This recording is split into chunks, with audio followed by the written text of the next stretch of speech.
Rachel Anderson. Vinha sobrevoando as rotas do deserto havia 3 meses, todo fim de semana sem exceção. O AS-10 Warthog, reformado sob seu comando, respondia como um velho amigo, pesado, confiável e absolutamente sólido, de um jeito que os caças modernos e elegantes jamais conseguiriam igualar. Ela havia passado 4 anos restaurando aquela aeronave específica. Número de cauda 880, 9 anos 14. Trabalhando à noite em sua garagem depois do expediente na empresa de engenharia aeroespacial. O sol da manhã tingia a paisagem de nevada em tons de cobre e dourado, enquanto Rachel ajustava levemente sua rota. Ela não deveria estar pensando em nada além dos controles de voo, mas sua mente continuava voltando à conversa que tivera com sua mãe na noite anterior.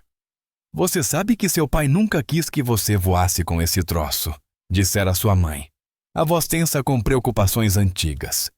Ele dizia que algumas aeronaves carregavam história demais. Rachel rira, mas agora, sentada no cockpit, cercada por medidores analógicos e controles gastos que seu pai um dia havia tocado, ela entendia o que ele quis dizer. Cada botão, cada alavanca parecia sussurrar histórias que ele jamais tivera coragem de contar. O rádio crepitou de repente, trazendo-a de volta ao presente. A aeronave não identificada. "Você está entrando em espaço aéreo restrito de treinamento.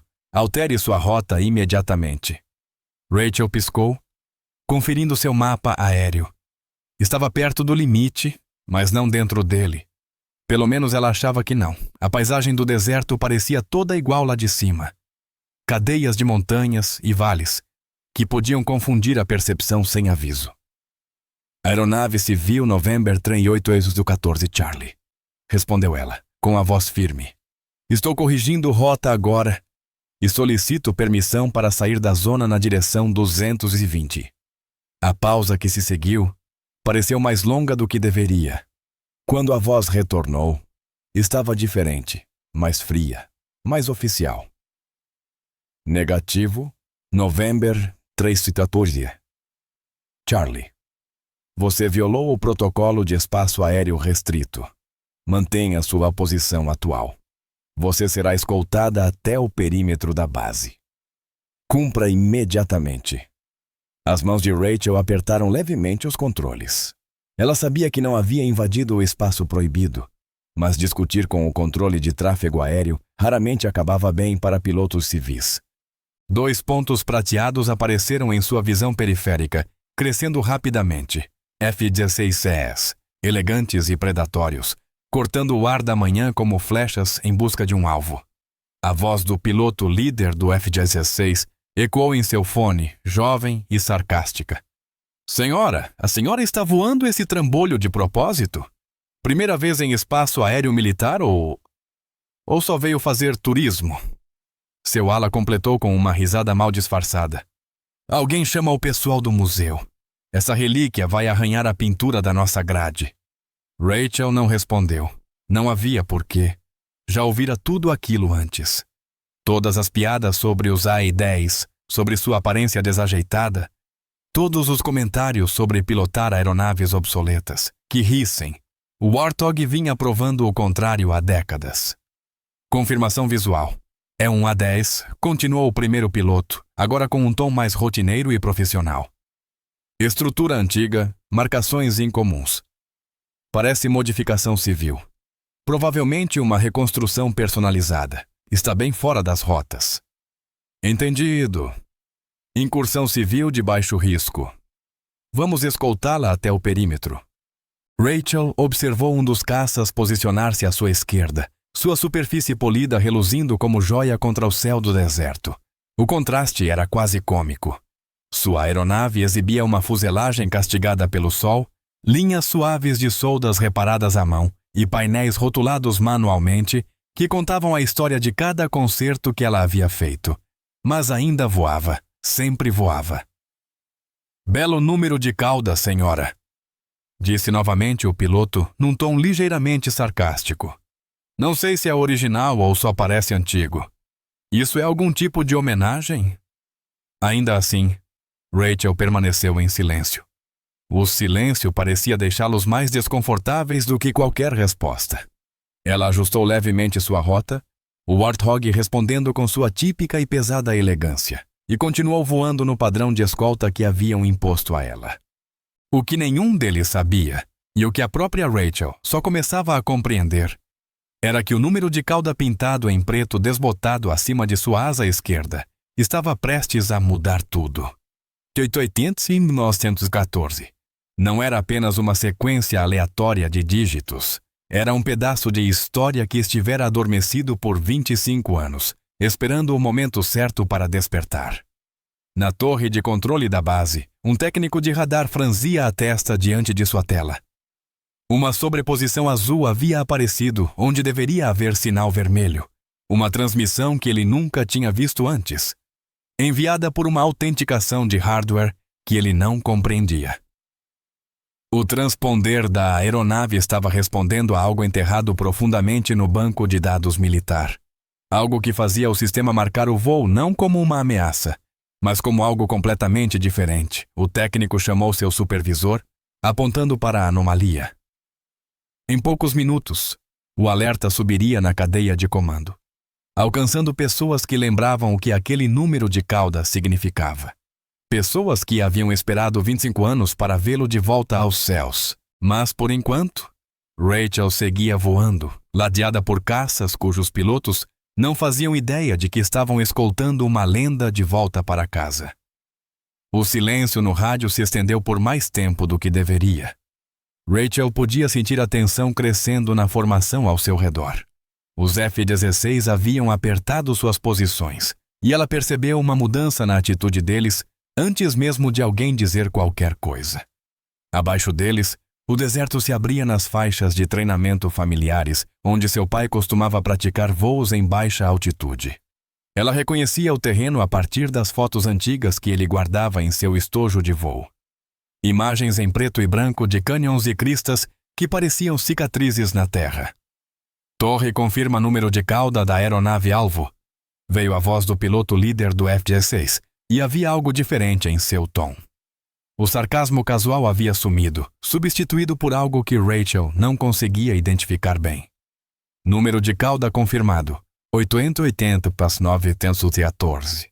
Repito, 889+14. O silêncio que se seguiu era diferente do anterior.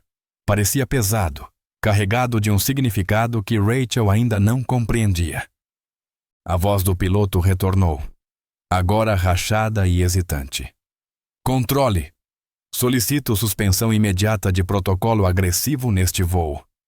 Cancelar todas as medidas hostis. Estamos escoltando uma aeronave vinculada ao protocolo ROAR. A respiração de Rachel travou na garganta.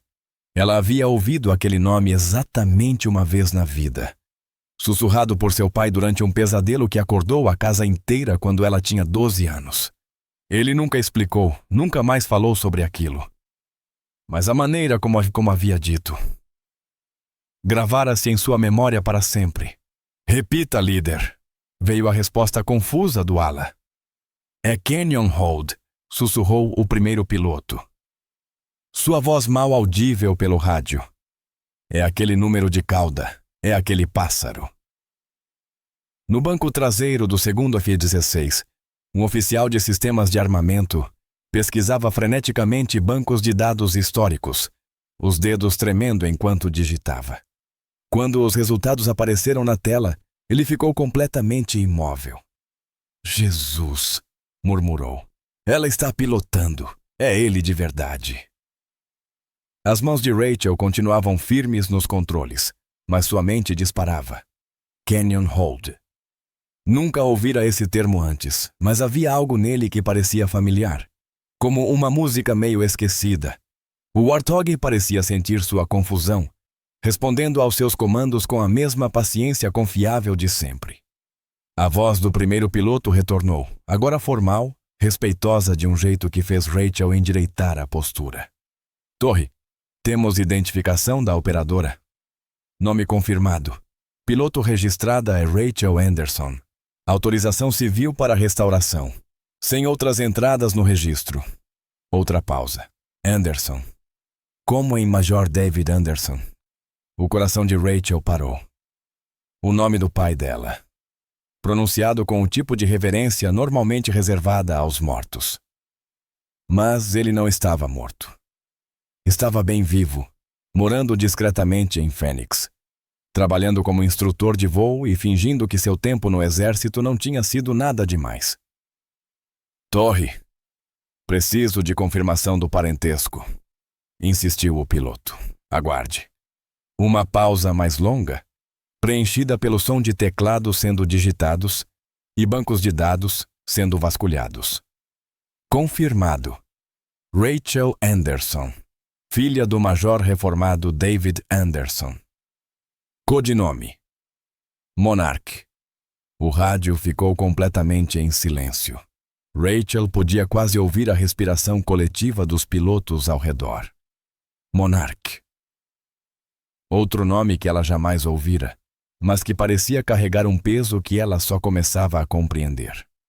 A voz do piloto líder do F-16, quando finalmente retornou, veio quase num sussurro. Senhora, a senhora tem consciência da aeronave que está pilotando? Rachel encontrou sua voz, embora ela saísse mais firme do que se sentia. É o A-10 do meu pai. Eu o restaurei. Do seu pai? O piloto silenciou por um instante, então ativou o microfone novamente. Senhora, esse não é qualquer A-10. Esse é o Canyon Holdbird. É a aeronave que escreveu o Manual das Missões de Resgate Impossíveis. Na torre de controle da base, a coronel Jennifer Hayes lia um arquivo classificado que não abria havia 15 anos. Suas mãos tremiam levemente enquanto virava as páginas, revendo os relatórios da missão. As listas de baixas, a matemática impossível do que o Major David Anderson havia realizado naquele canyon 25 anos atrás. Ela era uma oficial júnior na época, parte de uma equipe de reconhecimento considerada perdida. O canyon era estreito demais, as posições inimigas muito bem fortificadas, as condições climáticas intransponíveis. Toda a tentativa de resgate convencional havia sido descartada como suicida. Mas David Anderson não pilotava uma aeronave convencional, nem pensava de forma convencional. Ele havia levado o A-10 para dentro de um terreno em que helicópteros não conseguiam navegar, voando em velocidades que pareciam impossíveis para uma aeronave daquele porte, serpenteando entre as paredes do cânion com precisão que desafiava todos os manuais de segurança. 6 pilotos foram resgatados naquele dia. 6 vidas salvas pela recusa de um homem em aceitar que impossível significava impossível. A missão fora classificada imediatamente. A história enterrada em arquivos que poucos jamais veriam. Mas a aeronave havia se tornado uma lenda entre aqueles que sabiam. O protocolo ROAR, batizado com base na técnica de extração que Anderson havia criado, foi incluído no manual como última alternativa para resgates em terrenos restritos. O A-10, com número de cauda 88914, havia se tornado o parâmetro contra o qual todo piloto se media, mesmo que a maioria jamais conhecesse sua verdadeira história. E agora, ele estava de volta, pilotado pela filha do homem que o havia tornado famoso. A coronel Hayes pegou seu fone de ouvido e entrou na frequência. Sua voz, ao falar, carregava 25 anos de respeito e memória. Piloto da aeronave de número 880.9T14. Aqui é a coronel Jennifer Hayes, comandante da base. Confirme seu nome. A resposta de Rachel veio clara e firme. Aqui é Rachel Anderson, piloto civil. Sou filha do Major David Anderson. Hayes fechou os olhos por um momento, lembrando-se do som dos motores do A-10 ecoando no cânion. Lembrando do momento em que percebeu que ia sobreviver. Você tem a autorização total, Rachel. Prossiga na rota que desejar. Bem-vinda de volta para casa. A formação de escolta havia mudado completamente. Onde antes havia contenção, agora havia algo que se aproximava de uma cerimônia. Os F-16 voavam em posições mais abertas, respeitosas, não mais controladoras. E uma terceira aeronave havia se juntado ao grupo, um piloto mais velho, que ouvira as transmissões e decidira participar do que estava deixando de ser uma interceptação para se tornar uma recepção. Rachel seguia com firmeza através de tudo isso. Mas dentro do cockpit, seu mundo girava. Os nomes ditos pelo rádio, Monarch, Canyon Hold, Protocolo ROAR, eram peças de um quebra-cabeça que ela vinha tentando montar a vida inteira sem saber. Seu pai sempre fora diferente dos outros pais. Mais quieto, mais cauteloso com as palavras, rápido em desviar perguntas sobre sua vida militar. Quando ela perguntava sobre o A-10 na garagem, coberto por uma lona e aparentemente esquecido, ele dizia apenas que era um projeto para algum dia. Quando ela começou o trabalho de restauração, ele ajudou sem comentar, suas mãos dominando cada fio e parafuso, como se nunca tivessem esquecido. Mas ele nunca explicou por que seus dedos às vezes tremiam ao tocar certos controles. Nunca contou por que, às vezes acordava no meio da noite, murmurando coordenadas. E nunca, jamais, pronunciou a palavra Monarch na frente dela. Rachel! Era a voz de Hayes novamente, cortando seus pensamentos. Vou pedir que você pouse em nossa base. Há pessoas que gostariam de conhecê-la. E coisas que você provavelmente precisa saber sobre essa aeronave. Rachel hesitou. Ela havia planejado voar pela manhã e depois voltar para casa. Talvez almoçar com sua mãe, passar a tarde lendo no jardim, um sábado simples que estava se tornando tudo menos simples. Coronel, não tenho certeza se entendo o que está acontecendo aqui. Eu sei que não, respondeu Hayes, a voz gentil, mas firme. Mas aquele número de cauda significa algo. Seu pai nunca te contou sobre Canyon Hold. Contou? Não, senhora. Ele nunca me contou nada disso. Houve uma pausa, preenchida pelo som constante dos motores do Warthog e o sussurro do vento sobre a cabine. Então Hayes falou novamente, sua voz carregando o peso de promessas antigas e dívidas mais antigas ainda.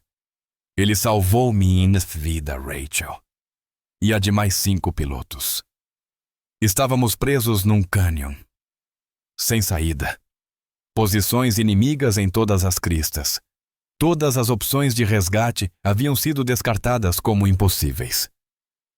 Seu pai voou aquela aeronave direto para o inferno e nos trouxe todos de volta. Rachel sentou-se à cabeceira da mesa, sentindo-se ao mesmo tempo honrada e sobrecarregada com a atenção que recebia. Antes de começarmos, disse a Coronel Hayes, acomodando-se em sua cadeira, quero que você entenda que o que vamos discutir ainda é classificado nos mais altos níveis. Os detalhes de Canyon Hold são conhecidos por menos de 50 pessoas em toda a Força Aérea. A sua presença aqui, pilotando aquela aeronave, muda algumas coisas. Mas não todas. Rachel assentiu, embora não tivesse certeza do que exatamente estava concordando. O peso daquele momento pressionava sobre ela como o calor do deserto do lado de fora. Inescapável e transformador. O Major Robert Chun, um dos oficiais mais jovens presentes, inclinou-se para a frente. Senhora, se me permite, seu pai alguma vez mencionou algo sobre a missão? Qualquer detalhe? Nada, respondeu Rachel. Ele mal falava sobre seu serviço militar. Eu sabia que ele havia pilotado A-10, obviamente, mas sempre fez parecer que eram voos de treinamento de rotina, missões padrão, nada especial. Alguns dos oficiais trocaram olhares. A Coronel Hayes puxou uma pasta grossa, com marcas de classificação visíveis nas bordas. Seu pai foi designado para o 354 Esquadrão de Caça em 1999, começou ela. Rotina padrão, missões padrão. Até 15 de outubro de 2000. Foi quando tudo mudou. Ela abriu a pasta, revelando fotografias aéreas de um terreno que parecia a superfície de outro planeta. Canyons profundos esculpidos na rocha vermelha, passagens tão estreitas que mal pareciam comportar uma trilha de caminhada, quanto mais uma aeronave. Estávamos conduzindo uma missão de reconhecimento em território disputado, continuou Hayes. 6 aeronaves, coleta de inteligência rotineira. As condições meteorológicas se deterioraram rapidamente e nos vimos voando com visibilidade zero em um terreno já desafiador.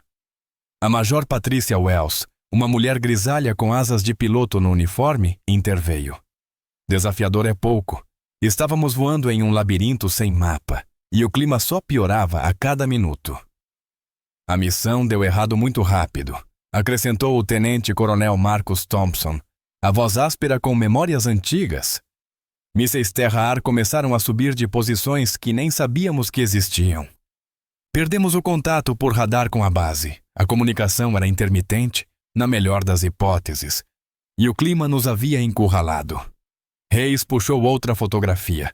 Desta vez mostrava os destroços de aeronaves espalhados pelos pisos do cânion. 5 das 6 aeronaves caíram em questão de minutos. Falhas de motor, impactos de mísseis, pousos forçados. Por algum milagre, todos os 6 pilotos sobreviveram ao impacto inicial, mas estávamos espalhados por cerca de 80 quilômetros quadrados de sistema de cânions. Alguns feridos, todos presos. Rachel observava as fotografias, tentando imaginar seu pai recebendo a notícia do desastre, tentando imaginá-lo tomando a decisão que definiria o resto de sua carreira.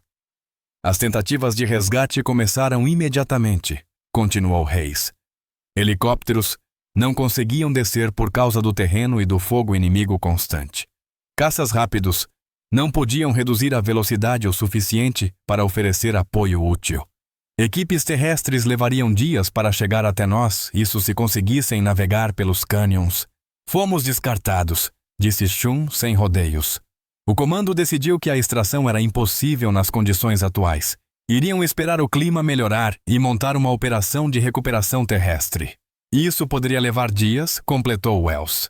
Tínhamos pouca água, ferimentos diversos e nenhuma garantia de que as forças inimigas não nos encontrariam primeiro.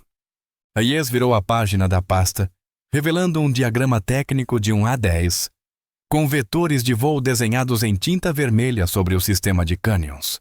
Os trajetos pareciam espaguete, impossivelmente complexos, com curvas e descidas que desafiavam a física. Seu pai se voluntariou para o que o manual teria classificado como missão suicida, disse ela em tom contido. Voo solo, sem apoio, sem plano de resgate caso fosse abatido. O terreno exigia perfis de voo fora dos parâmetros normais de segurança. As condições meteorológicas eram precárias. A presença inimiga era confirmada e ativa. Rachel encarou o diagrama, traçando os vetores com os olhos.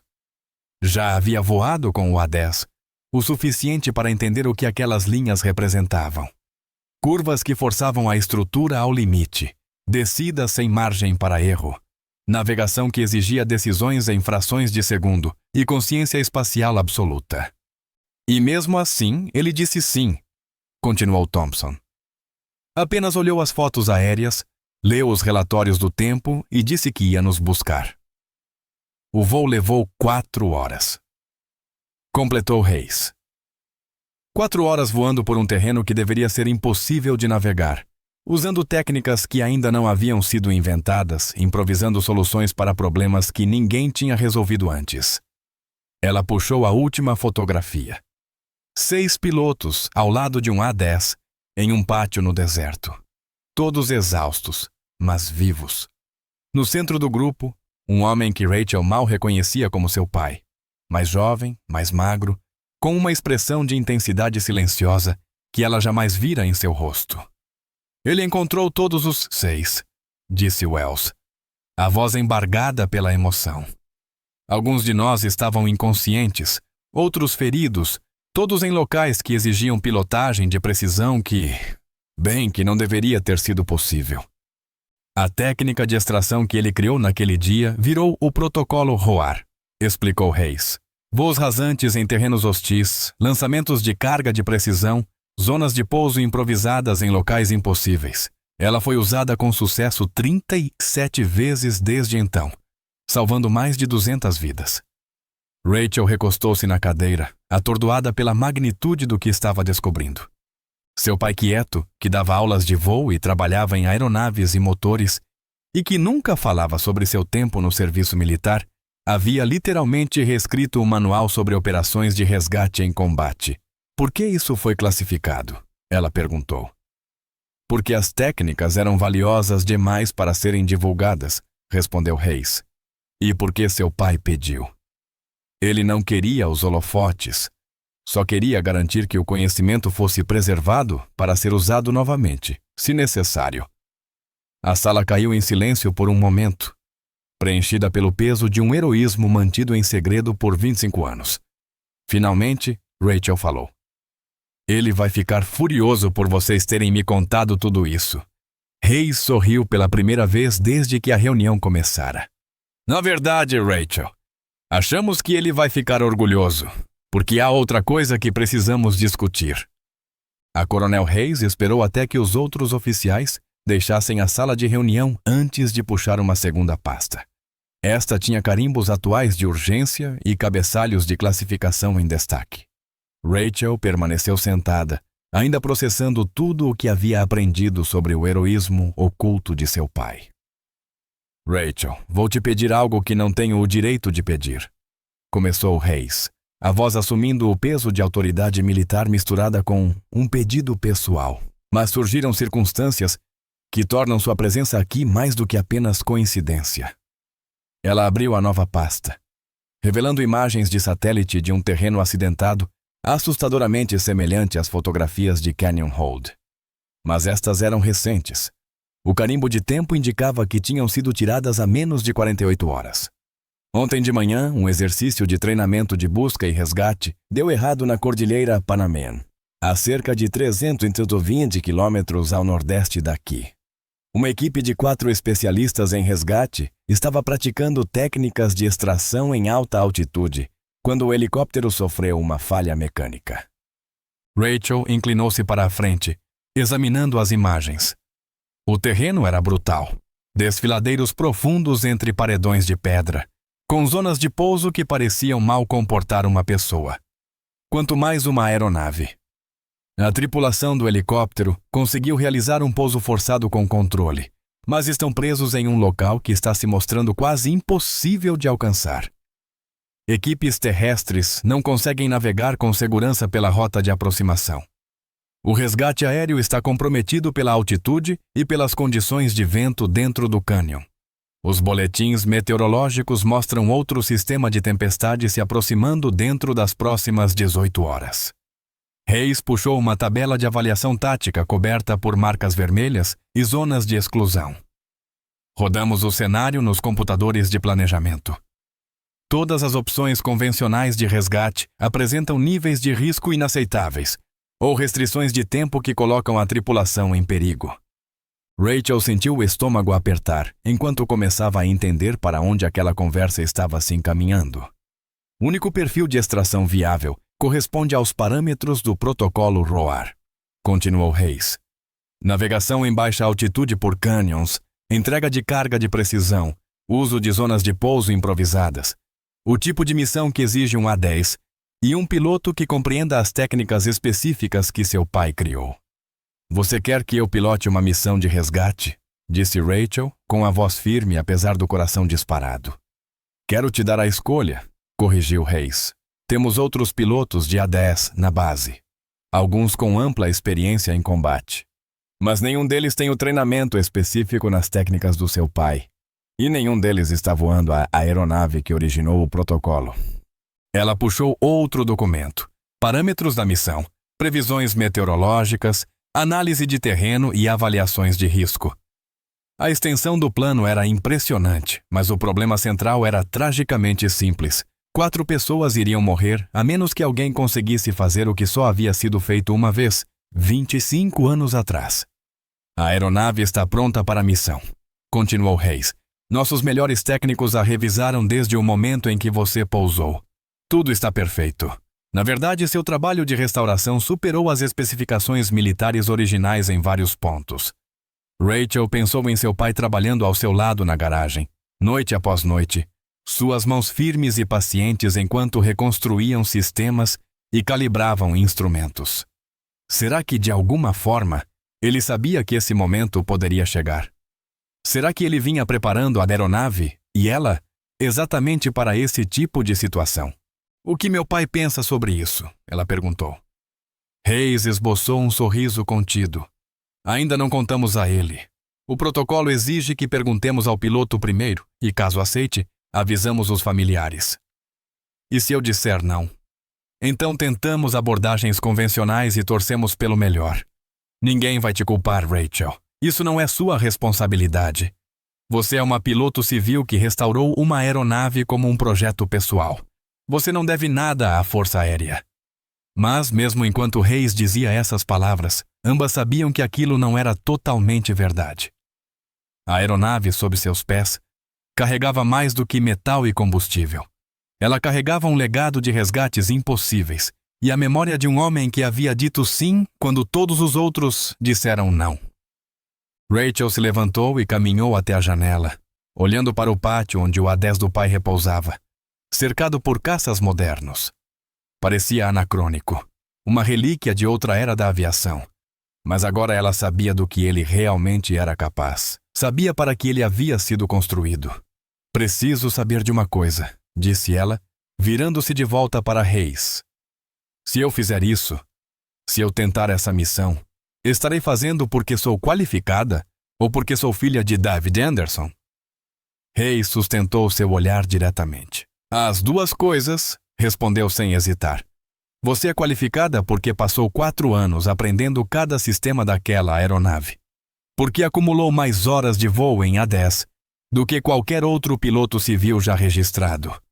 E porque foi treinada inconscientemente pelo homem que inventou as técnicas que precisamos agora. Você foi escolhida porque é filha dele. E porque está voando o avião dele. E às vezes, legado importa mais do que protocolo. Rachel voltou até a mesa e pegou a pasta da missão, folheando páginas de dados técnicos e fotos de reconhecimento aéreo. 4 pessoas estavam sentadas em um cânion, esperando por uma ajuda que talvez nunca chegasse, a não ser que ela estivesse disposta a tentar algo que existia no limite da possibilidade. Rachel pensou nos pesadelos do pai, os mesmos que o assombravam havia 25 anos.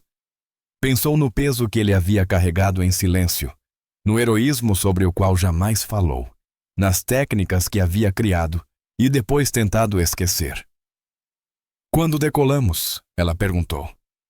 Hayes sorriu, mas sua expressão permaneceu séria. Assim que você estiver pronta, a janela climática se fecha em 14 horas. Depois disso, o sistema de tempestade torna qualquer tentativa de resgate impossível por pelo menos 1 semana. Rachel assentiu, sentindo o peso da decisão se acomodar em seus ossos como o calor do deserto.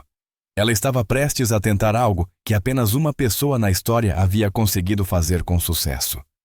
Pilotando uma aeronave que carregava a memória de milagres, tentando provar que o heroísmo também podia ser herdado, assim como todo o resto. Estou pronta agora, ela disse. Vamos salvar algumas vidas. A escuridão anterior ao amanhecer na base aérea de Nellis pulsava com uma urgência controlada. Rachel estava sentada no cockpit do A10, percorrendo a lista de verificação pré-voo com a precisão metódica que seu pai havia incutido nela em incontáveis horas de treinamento. Mas aquilo não era mais um treinamento. Em algum lugar da Cordilheira Panamá, 4 militares aguardavam por um milagre que talvez nunca viesse. A Coronel Hayes estava ao lado da aeronave, com o fone de ouvido na mão, coordenando os últimos parâmetros da missão. A atualização do tempo mostra que você tem no máximo 6 horas antes que a frente de tempestade atinja a área-alvo, gritou ela para Rachel. As condições de vento no cânion estão no limite, mas ainda gerenciáveis. A visibilidade está boa, por enquanto. Rachel assentiu, as mãos se movendo sobre o painel de instrumentos com eficiência treinada. Cada botão, cada mostrador, cada superfície de controle respondia exatamente como deveria. A restauração estava perfeita. A aeronave, na verdade, estava em melhor condição agora do que durante a missão original de Canyon Hold, conduzida por seu pai. A equipe médica está posicionada nas coordenadas da zona de pouso improvisada, continuou Hayes. Temos equipes de solo posicionadas em 3 locais possíveis de pouso de emergência ao longo da sua rota. Helicópteros SAR estão em espera no topo do cânion, prontos para ajudar se necessário. Mas ambas sabiam que se a missão falhasse, haveria pouco que alguém pudesse fazer. O terreno era implacável, as margens de erro mínimas. O rádio crepitou. Anderson, aqui é a base Fênix. Temos seu pai na linha. O coração de Rachel deu um salto. Ela não esperava por isso. Não sabia que haviam entrado em contato com ele até aquele momento. Pode colocar no canal, ela disse com a voz mais firme do que se sentia. Houve uma pausa. Então a voz familiar surgiu no fone de ouvido. Calma e controlada, apesar das circunstâncias. Rachel. Oi, pai. Soube que você está prestes a fazer algo extraordinariamente estúpido e perigoso. Apesar de tudo, Rachel sorriu. Aprendi com o melhor. Você aprendeu restauração de aeronaves comigo, respondeu David Anderson. Ninguém te ensinou a voar por canyons que querem te matar. Isso você descobre sozinha, no caminho. Algum conselho? A pausa foi mais longa que o normal. Quando seu pai falou novamente, sua voz carregava 25 anos de memória e sabedoria conquistada com dificuldade. Confie na aeronave. Confie nos instrumentos. Mas, acima de tudo, confie nas suas mãos. Quando o terreno ficar complicado e o vento começar a brincar com você, não pense demais. Só voe. O avião sabe o que tem que fazer. Você só precisa deixá-lo fazer. Pai. Sim. Você estava com medo durante Canyon Hold? Outra pausa. Apavorado, ele admitiu. Do início ao fim. O medo mantém você vivo em situações como essa. Não tente ignorá-lo. Use-o. A voz do controlador da torre interrompeu. Anderson, você está autorizada para a decolagem imediata. Ventos favoráveis. Visibilidade boa. Voo seguro. Rachel acionou o microfone pela última vez antes da decolagem. Amo você, pai. Traga eles de volta, querida. E depois, traga você também. O A-10 avançou pela pista, seus motores gêmeos rugindo com potência controlada. Rachel soltou os freios e sentiu o empurrão familiar da aceleração, enquanto a aeronave ganhava velocidade. O nariz se ergueu, o trem de pouso recolheu-se, e de repente ela estava no ar, subindo na escuridão antes do amanhecer com 4 vidas dependendo de sua capacidade de fazer o que só havia sido feito uma única vez. O voo até a Cordilheira Panamá levou 43 minutos. Tempo que Rachel usou para ensaiar mentalmente a abordagem do cânion enquanto monitorava as condições meteorológicas e o consumo de combustível. O sistema de comunicação via satélite a mantinha conectada às operações da base, fornecendo atualizações em tempo real sobre a condição da tripulação isolada e qualquer mudança nos fatores ambientais. Base Phoenix, aqui é Anderson. Ela chamou, ao avistar as primeiras cristas da área-alvo. Tenho visual do sistema externo de canyons. Iniciando descida para a altitude de reconhecimento. Cópia Anderson. A equipe informa que consegue ouvir os motores da aeronave. O sinal de localização está ativo e eles estão prontos para receber suprimentos, se necessário. Rachel desceu para 150 metros acima da borda do canyon, iniciando sua passagem de reconhecimento. O abismo abaixo era ainda mais desafiador do que as imagens de satélite sugeriam.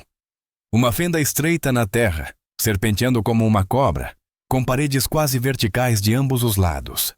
A tripulação do helicóptero havia conseguido pousar de emergência em uma pequena saliência a cerca de 2/3 da descida. Mas alcançá-los exigiria uma pilotagem precisa que não permitia margem para erro. Ela fez 3 passagens sobre a área, estudando o terreno, observando os padrões de vento e os possíveis vetores de aproximação. O espaço era apertado. Em algumas seções, mal mais largo do que a envergadura do A-10, e a zona de pouso era menor que uma quadra de tênis. Base Phoenix, aqui é Anderson. Reconhecimento concluído. Iniciando sequência de aproximação. Entendido, Anderson. Todos os elementos de apoio estão prontos. Você está liberada para prosseguir a seu critério. Rachel inclinou o A-10 na entrada do cânion, sentindo os padrões de vento mudarem à medida que a aeronave adentrava o espaço confinado.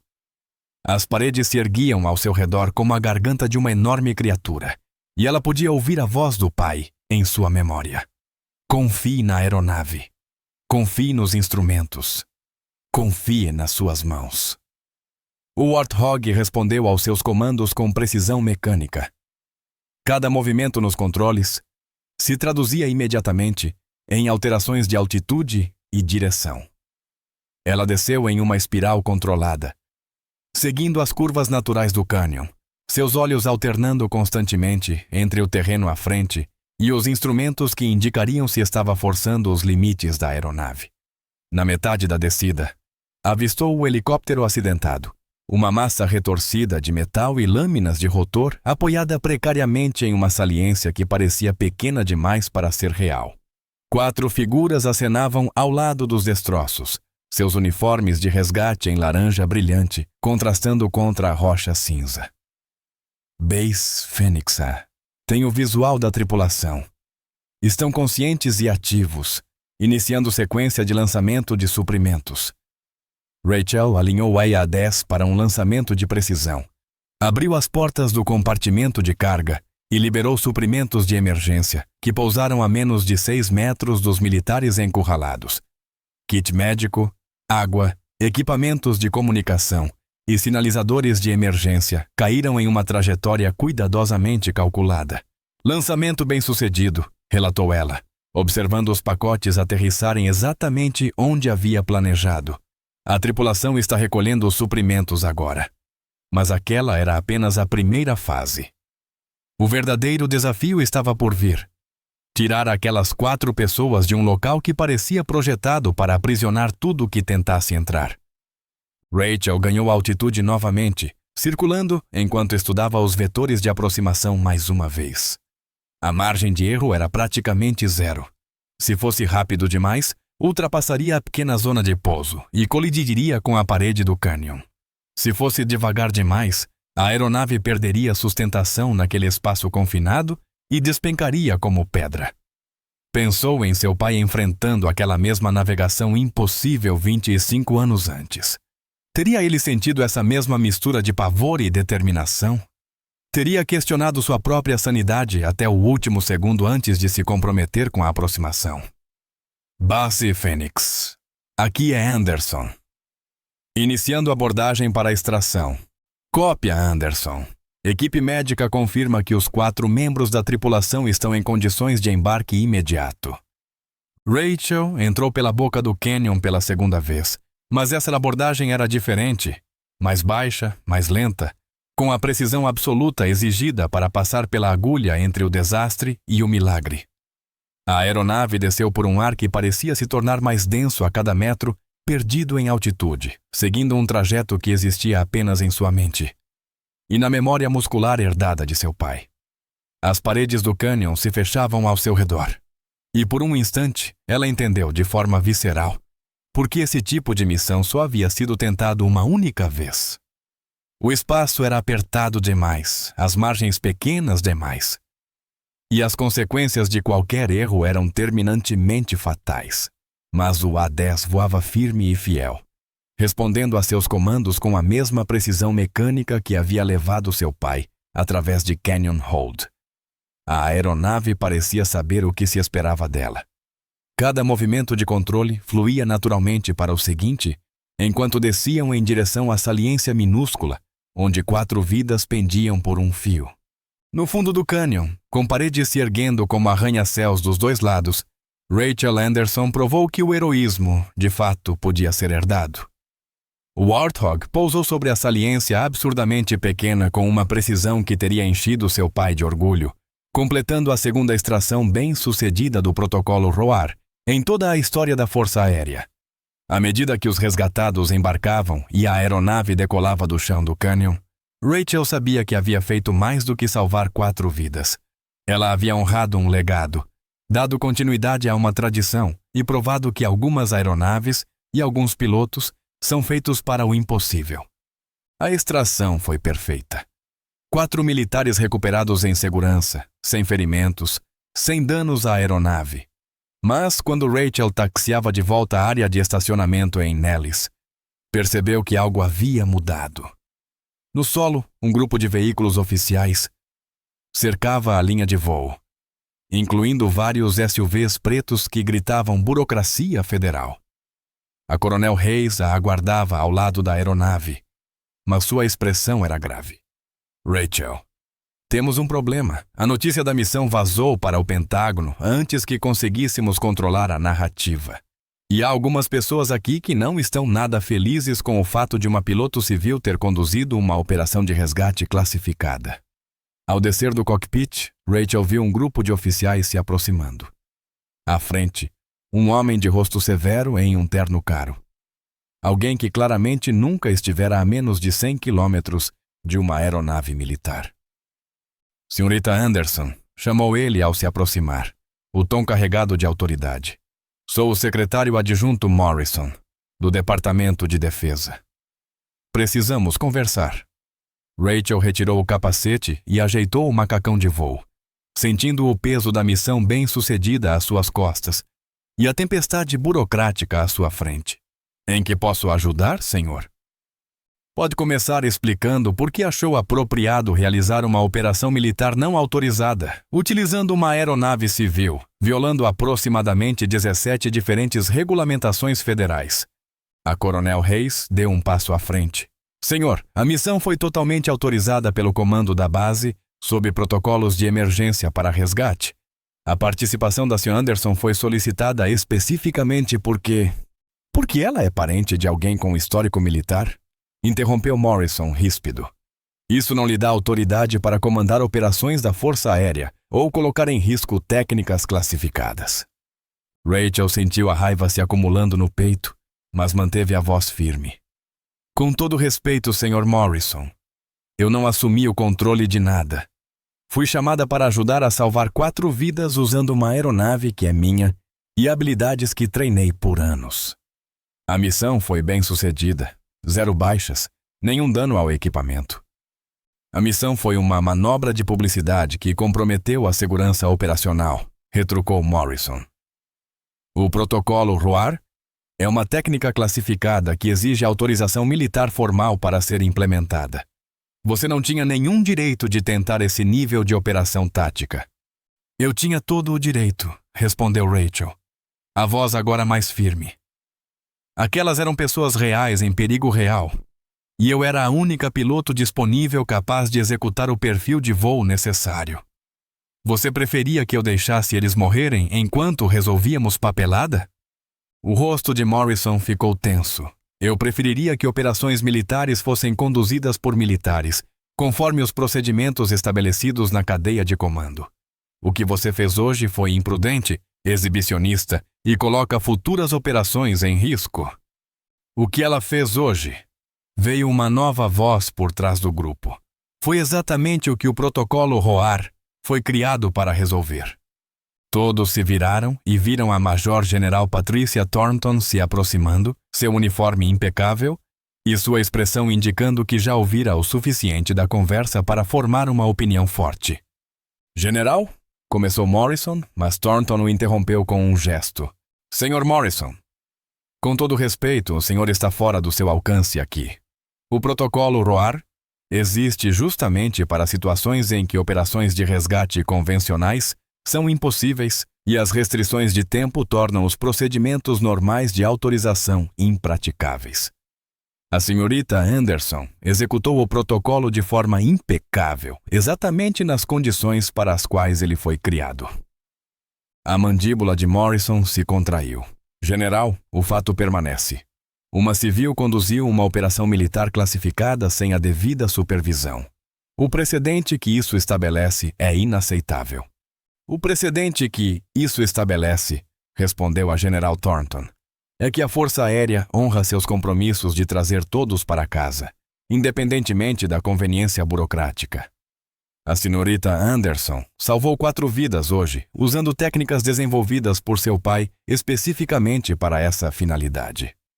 A aeronave que ela pilotou foi restaurada segundo especificações militares e funcionou exatamente como deveria.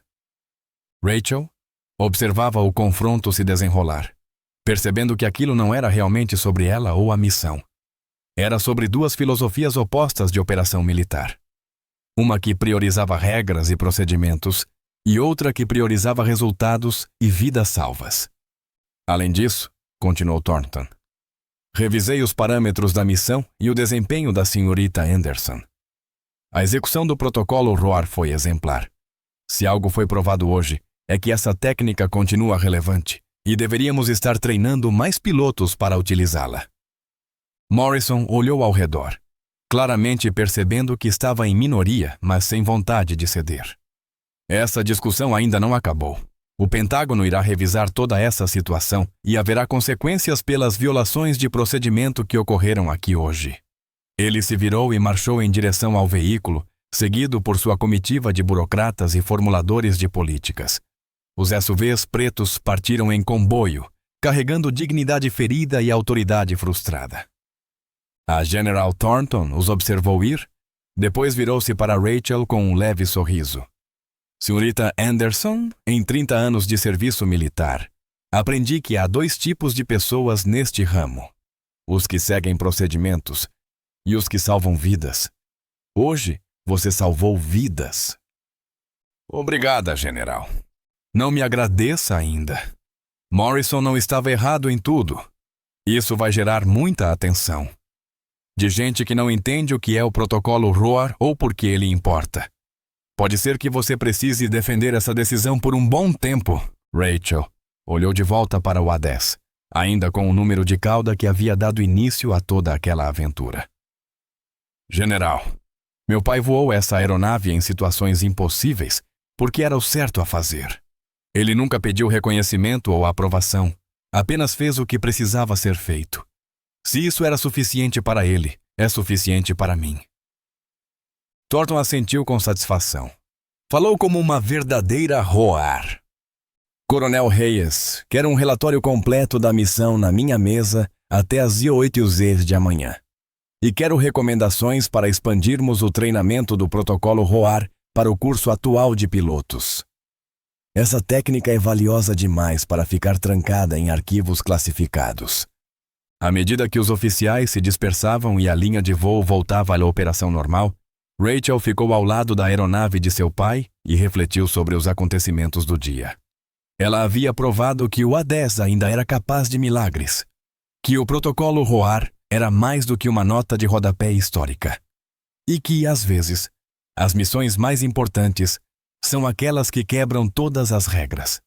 Os burocratas fariam seus relatórios e conduziriam suas revisões, mas 4 aviadores estavam indo para casa naquela noite porque uma filha havia herdado a coragem do pai, junto com sua aeronave. 3 meses depois, Rachel Anderson estava em um hangar na base aérea de Nellis, observando um grupo de jovens pilotos examinarem o A-10 Warthog, que havia se tornado o centro do recém-estabelecido programa de treinamento do protocolo ROAR. A aeronave ainda carregava o mesmo número de cauda, 889-914, mas agora trazia também uma pequena placa sob o cockpit que dizia Pássaro Memorial Canyon Hold, Major David Anderson, UCF. Primeira execução bem-sucedida do protocolo ROAR. A General Thornton se aproximou, carregando uma pasta recheada de documentos oficiais e condecorações. A revisão do Pentágono havia sido concluída e, apesar das objeções do secretário adjunto Morrison, a missão não apenas fora validada, mas elevada ao status de caso modelo. O relatório final chegou esta manhã, disse a General Thornton, entregando a pasta a Rachel. Validação completa dos parâmetros e da execução da missão. Você foi condecorada com a Medalha Civil por serviço excepcional, e a missão foi designada como o padrão de treinamento número 1 do protocolo ROAR.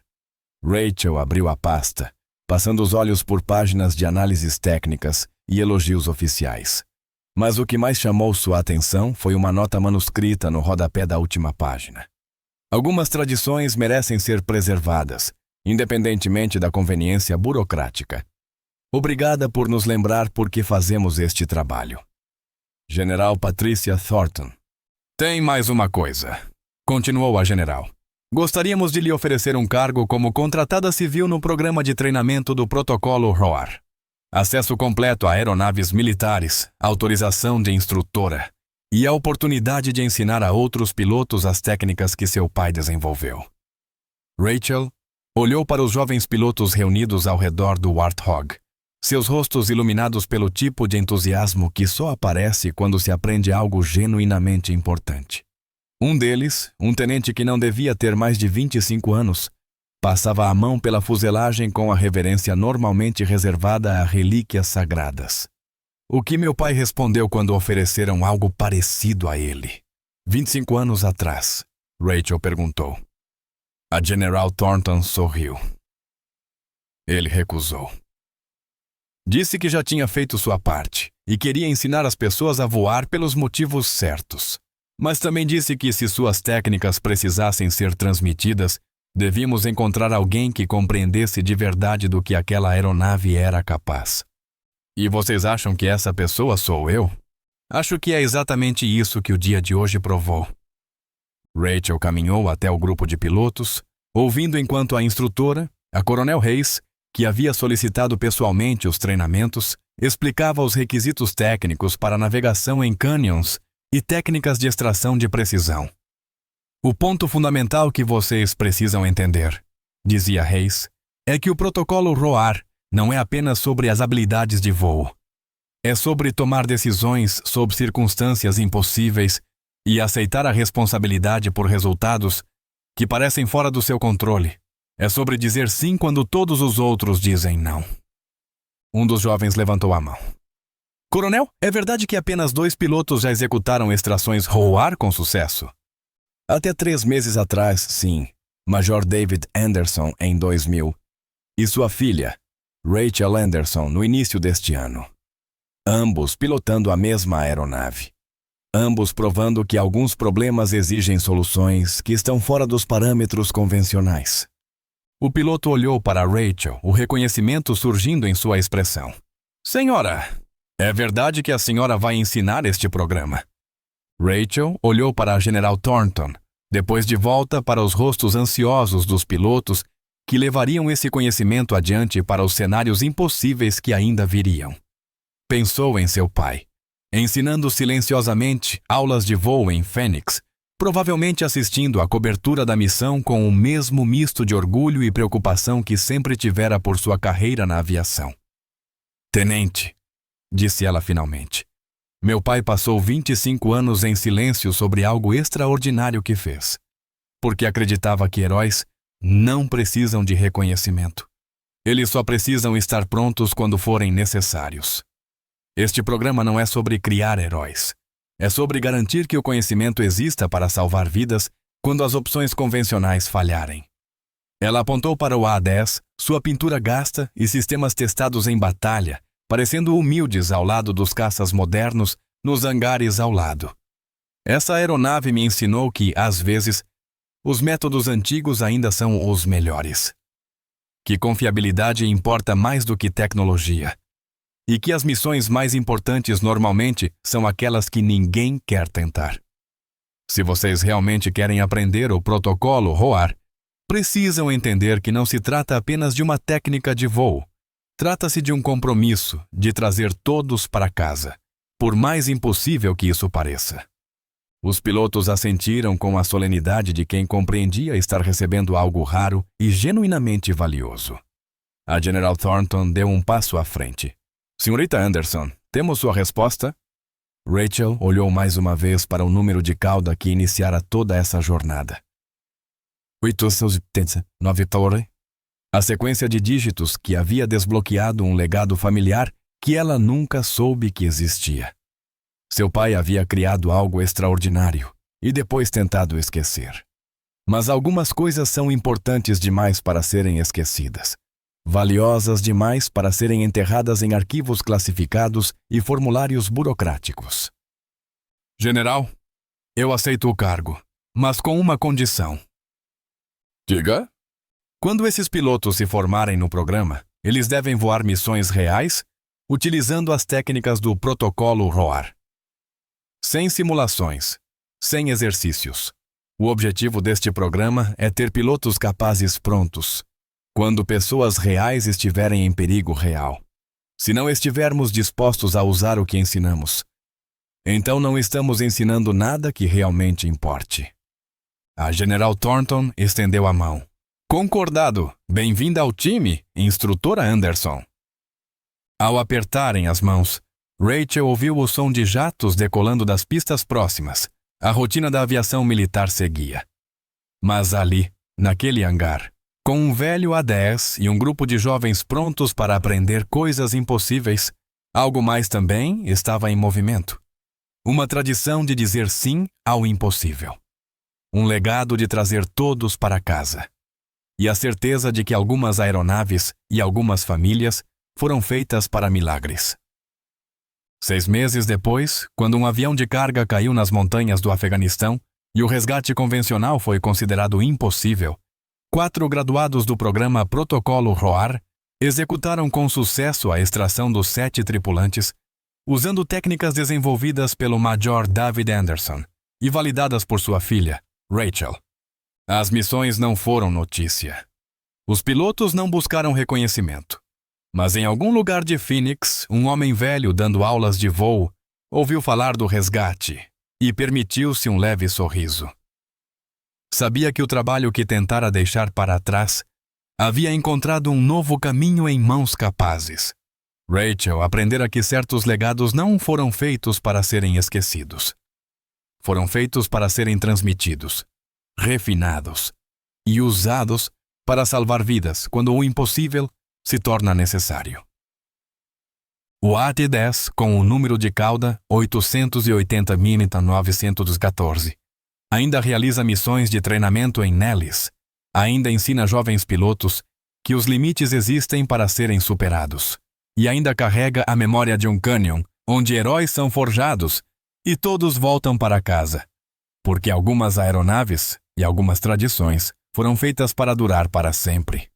Se você gostou dessa história, não se esqueça de clicar em inscrever-se. De onde você está assistindo? Deixe um comentário abaixo. Adoramos ouvir nossos incríveis espectadores ao redor do mundo.